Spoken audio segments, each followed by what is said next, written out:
In the heart of Kenosha, Wisconsin, a story unfolded that would shake the foundations of justice and ignite a firestorm of debate across the nation. Tonight, we delve into the deeply controversial and emotionally charged case of Crystal Kaiser, a young woman whose name has become synonymous with both victimization and vigilantism. Crystal Kaiser, a name that has reverberated through courtrooms and headlines, evoking raw emotions and stirring profound questions about justice and morality.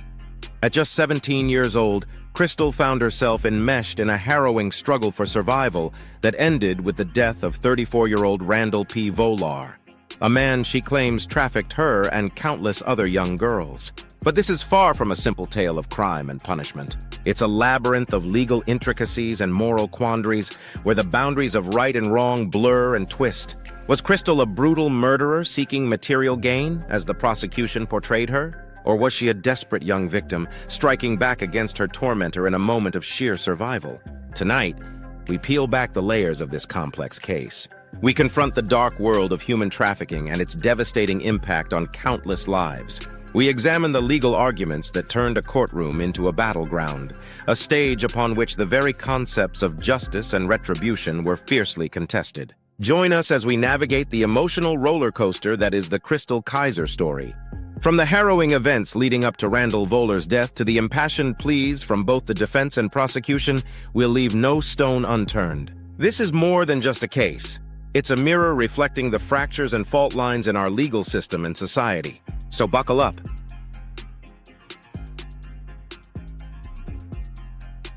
This is the Real Crime Diary, Daily Dose of Crime, and I'm your host, MHB. Tonight's story will challenge what you think you know about justice, victimization, and survival in the darkest corners of human experience.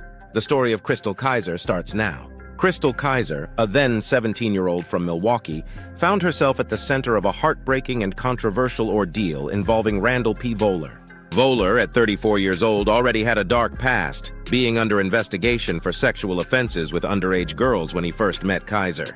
Their relationship began through a classified website notorious for facilitating sex trafficking, a site later seized by the FBI. In June 2018, Crystal Kaiser shot and killed Randall Volar in his Kenosha home, subsequently setting it on fire and fleeing in his BMW. Her arrest followed quickly, charging her with first-degree intentional homicide, a charge that could carry a life sentence. As the case unfolded, the depth of Volar's exploitation came to light. He had allegedly trafficked Kaiser and several other underage girls, using leverage and manipulation to keep them under his control. Kaiser's defense argued that she suffered tremendously under Volar's exploitation, describing her as a victim who acted out of desperation. This claim was complicated by existing Wisconsin law, which offers an affirmative defense for victims of human and child sex trafficking. However, Kaiser's plea deal to a reduced charge of second-degree reckless homicide meant she didn't fully employ this defense, leaving many questions about her level of culpability. Prosecutor Michael Gravely painted a different picture, suggesting Kaiser's actions were influenced by a desire for notoriety and material gain rather than an immediate need for self-defense. This interpretation was based on social media activity and text messages that, according to the prosecution, indicated premeditation. On the flip side, Kaiser's advocates argue this case exemplifies the brutal reality for many trafficking victims, especially young black women, who, when driven to extreme actions by their circumstances, find little solace or understanding within the legal system. As Judge David Wilk delivered her sentence of 11 years in prison, with an additional 5 years of state supervision, he acknowledged the tragic and complex nature of the case, but emphasized the need for legal order. This overview sets the stage for a deeper exploration into the emotional and legal convolutions surrounding Crystal Kaiser's story, prompting us to question, where does justice truly lie in cases of profound victimization leading to drastic acts of violence? Crystal Kaiser's journey has been nothing short of harrowing. Imagine living a life where every day is shrouded in uncertainty, fear, and exploitation. Her upbringing was fraught with challenges that many of us can't begin to fathom. Born into a difficult family situation, Crystal had to navigate the tumultuous waters of poverty and instability from a young age. When her family moved from Indiana to Milwaukee, it seemed like a chance for a fresh start. But unfortunately, those hopes were dashed by the harsh realities of their circumstances. At just 16 years old, Crystal found herself ensnared in a nightmare that would forever change her life. In desperate attempts to provide for herself and her siblings, she posted an ad on a website infamous for facilitating illegal activities. It was here that Randall P. Voller, a man already under investigation for sexual conduct with underage girls, found her. This encounter marked the beginning of an abusive and exploitative relationship that would push Crystal to her breaking point. Picture a young girl, barely out of childhood, forced into a world of terror and manipulation. Voller's grip on Crystal was brutal and unrelenting. He used the leverage of paying her bail to control her movements, trafficking her to other men, and treating her as nothing more than a commodity. The emotional scars from such profound violations are unimaginable, yet Crystal endured it all in silence, feeling trapped in a life she hadn't chosen. Throughout this ordeal, there were no safety nets for Crystal. The Wisconsin prison system, as pointed out by advocate Claudine O'Leary, lacks adequate resources to support survivors of sexual trafficking. This systemic failure left Crystal with no one to turn to, no place to escape to, a bleak reality that millions of trafficking victims face daily. Her plight highlights the dark intersection of race, gender, and socioeconomic status in the justice system.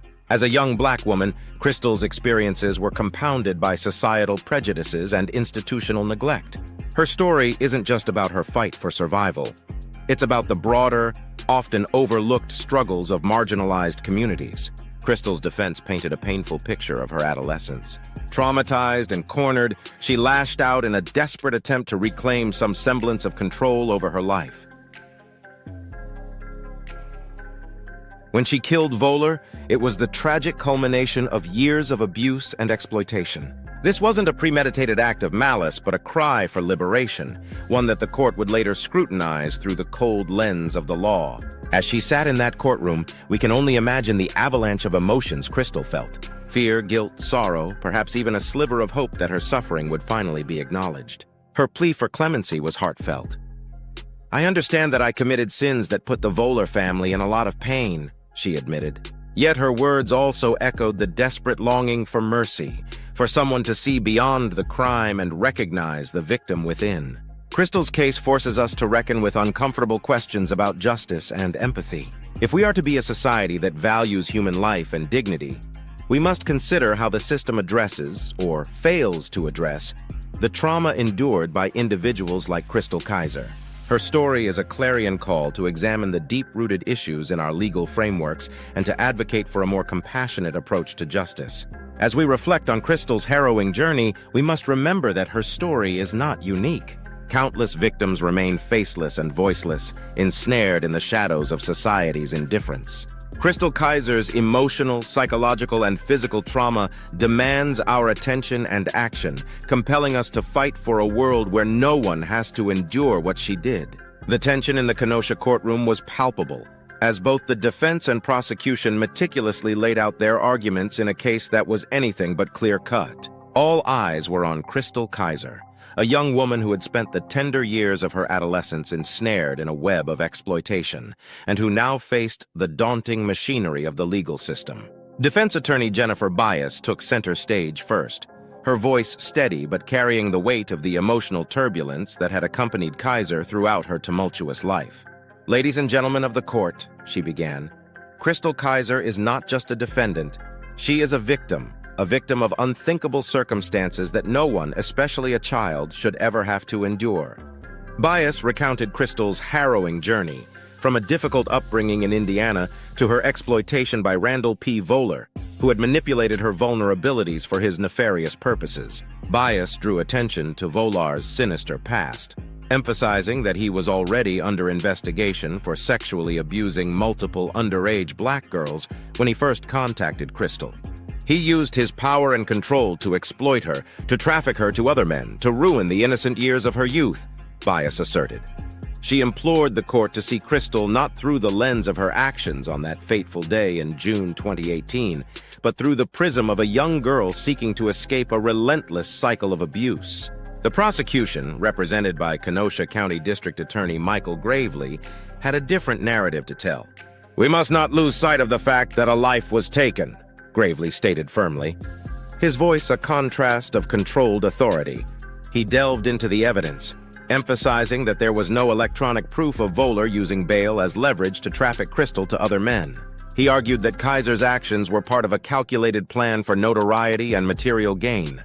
This was not an act of desperation, he claimed, but a deliberate act taken with a purpose. Gravely further cautioned the court against interpreting Voller as blameless, but maintained that this did not excuse Kaiser's conduct. The fact that Mr. Voller was not an innocent man does not grant Miss Kaiser the right to take his life, he warned. He called for the court to lend justice a balanced ear, neither excusing the horrific abuses Kaiser endured, nor overlooking the gravity of her actions. As the arguments wound down, Judge David Wilk prepared to deliver his verdict. The courtroom's silence was deafening as he began his address, every word carrying the weight of a legal and moral responsibility. The court is well aware of your circumstances surrounding your relationship with Mr. Voller, Judge Wilk stated solemnly, momentarily pausing as if to underline the gravity of his next words. You are not permitted to be the instrument of his reckoning. To hold otherwise is to endorse a descent into lawlessness and chaos. Judge Wilk acknowledged the trauma and exploitation Kaiser had suffered, yet he firmly drew the line at the law.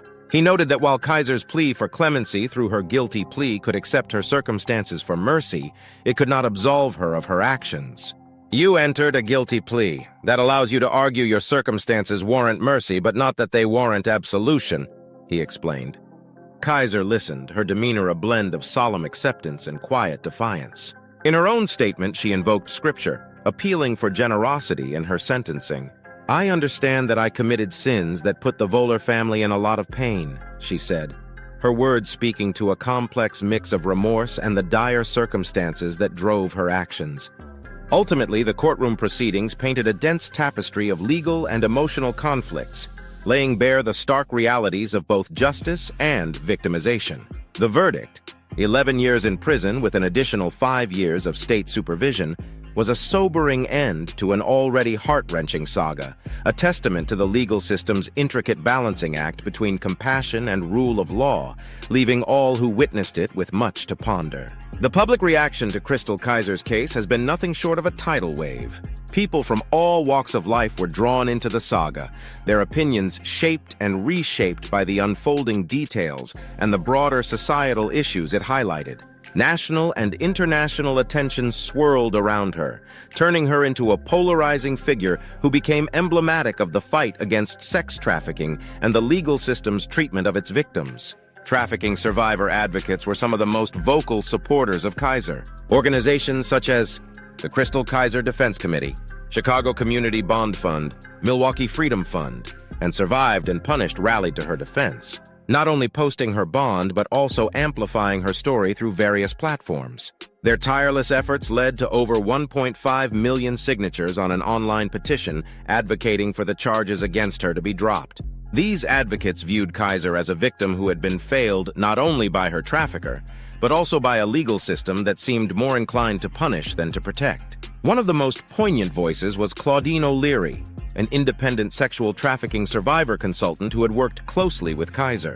O'Leary expressed deep disappointment with the sentencing, pointing out that the Wisconsin prison system lacks the necessary resources to support survivors of sexual trafficking. She painted a bleak picture of how this case would only deepen the mistrust trafficking survivors feel toward the court system. There's just a profound lack of understanding of the kind of harm that people actually experience, she lamented. Her words resonated deeply within the community as they highlighted a systemic issue that extends far beyond a single case. The case also garnered significant international attention. News outlets across the globe picked up the story, framing it within the larger context of the ongoing fight for women's rights and the rights of trafficking victims. Social media buzzed with hashtags like #JusticeForCrystal, sparking debates and discussions that transcended borders. People were not just following a news story, they were engaging in a global conversation about justice, victimization, and the responsibilities of the legal system. At the core of this maelstrom of public opinion was a single, painful question. Could Crystal Kaiser's desperate act of alleged self-defense be justified? And if so, what did her convictions say about society's willingness or unwillingness to truly understand and address the complexities involved in cases of trafficking victims turned defendants? These questions lingered in the minds of many long after the courtroom doors had closed, leaving a profound impact on how we, as a society, view both justice and mercy. All of this highlights the immense pressure on the judicial system to evolve and adapt to the realities faced by trafficking survivors. It's a narrative that isn't just about one young woman in Milwaukee. It's about millions of others who might one day find themselves in similarly dire circumstances. The world watches and waits, hoping for a time when the scales of justice might tip more favorably toward those who need it most. As we unravel Crystal Kaiser's story, it's impossible not to grapple with broader questions about justice, morality, and the legal system's treatment of trafficking victims. Crystal, who was a minor when she took the life of Randall P. Volar, has been sentenced to 11 years in prison. Was this justice served, or a failure of the judicial system to protect the most vulnerable among us? Consider this. Crystal Kaiser was just 17 when she killed a man who, by several accounts, had been exploiting her for years. Is it right to convict her of reckless homicide when she claims her actions were a direct result of enduring such unimaginable trauma? The law provides an affirmative defense for trafficking victims, but Kaiser's plea deal seemingly bypassed this protection. Did the system fail her by not fully exploring her immunity claim? Now, let's ponder the complexity of victimhood itself. Kaiser's case was marred with discrepancies between the accounts of her defense attorney, who argued that she acted out of desperation, and the prosecutor, who suggested she was seeking notoriety and material gain. In a system where trafficking victims often face disbelief and harsh judgments, how do we reconcile these opposing narratives? How much weight should we give to the socioeconomic and psychological toll on victims when assessing their culpability? We must also think about the racial and gender implications here. Crystal, a young black woman, was battling not just the stigma of being a trafficking victim, but also the systemic biases that influence legal outcomes. If Crystal were from a different racial or socioeconomic background, would her case have unfolded differently? What does this tell us about the intersectionality of justice and race? Lastly, reflect on the broader message this case sends to other trafficking victims. Does Crystal's sentencing serve as a deterrent or a desperate cry for legal reform? Survivors of trafficking might now ask themselves if defending their lives jeopardizes their freedom. How can the justice system offer real, tangible support to those who have suffered from such heinous crimes without further victimizing them? I encourage you all to share your thoughts and engage in this crucial discussion. Is justice truly being served, or is the system set up to fail those it should protect? Let's continue this dialogue. Your voice matters. As we reflect on Crystal Kaiser's deeply complex and heart-wrenching case, a series of pivotal points stand starkly in our memory. Crystal, a young woman barely on the cusp of adulthood, found herself ensnared in a horrific world of exploitation and trauma inflicted by Randall Volar. Her tragic story, one marked by severe emotional and psychological abuse as a trafficking victim, culminated in a desperate act of violence that has sparked nationwide debate on justice and moral reckoning. The courtroom witnessed a delicate balancing act. On one side, the defense painted a vivid picture of years of relentless suffering and survival, arguing that Crystal's actions, while grave, were a direct result of her abuse. On the other side, the prosecution challenged the narrative, questioning motives and pointing to a lack of concrete electronic evidence to support claims of trafficking. Judge David Wilkes' poignant words during sentencing reverberate through the corridors of justice. You are not permitted to be the instrument of his reckoning. His statement underscores the legal system's difficulty in reconciling justice with the profound complexities of victimization. But beyond the legal arguments and courtroom proceedings, we must ponder deeper questions. How does society ensure that victims of trafficking like Crystal are seen and heard, their suffering acknowledged and addressed? What does true justice look like for someone battling such severe physical and emotional scars? And perhaps most critically, how does the legal framework adapt to provide protection without perpetuating cycles of blame and punishment? We invite you, our listeners, to weigh in. What are your thoughts on the moral and legal dilemmas posed by this case? How should the justice system navigate these murky waters? Share your perspectives on our social media platforms, and let's keep this essential conversation going. Thank you for joining us for this episode of the Real Crime Diary, Daily Dose of Crime. Your engagement and thoughts are invaluable in addressing these intricate and compelling issues. Do remember to share this episode with others who have a passion for unraveling the complexities of true crime. Join us again as we continue to venture into the dark and often troubling corners of justice and human frailty. Until next time, stay safe, stay aware, and remember the quest for justice never rests.